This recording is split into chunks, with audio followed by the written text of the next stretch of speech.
waxaa la tilmaamay in sharci darro uu yahay kulamada wadajirka ah oo ay yeelanayaan labada aqal ee baarlamaanka Soomaaliya.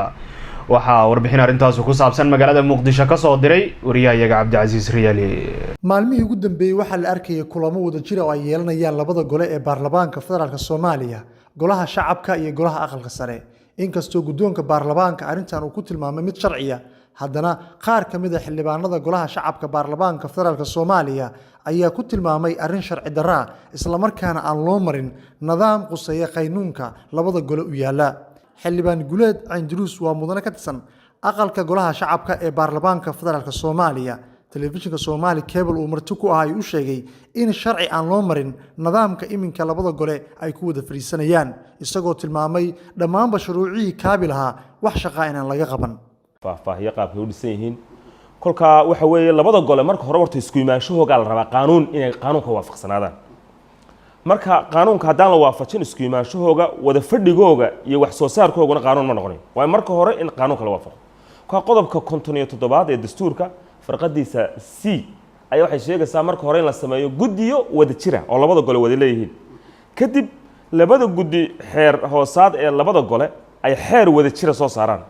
kolkaas shaqo laga soo gaabiyo 3 sanada yacni ayuunbaa la naleeyay labadii gole wada fadhiisanay. maanta fadhiga saddexaad la wada fadhiistay hadii la hadda natiijo kama soo bixin. kaan waxaan u arkaa shaqo caloosha laga raray say muuqata.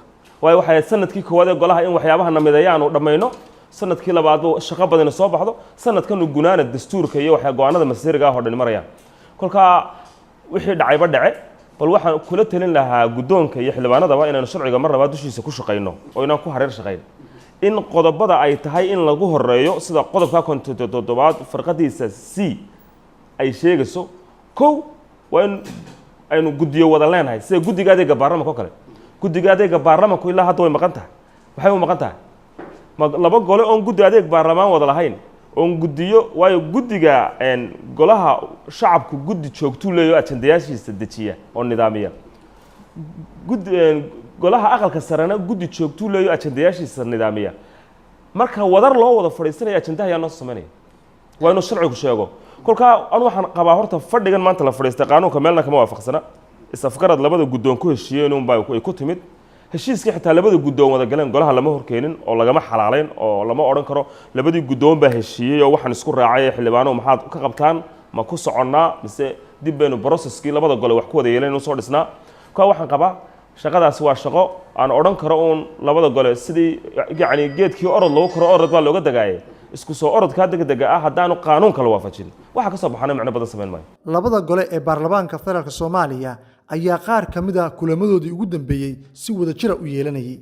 Cabdicasiis Riyaali, Somali Cable, magaalada Muqdisho.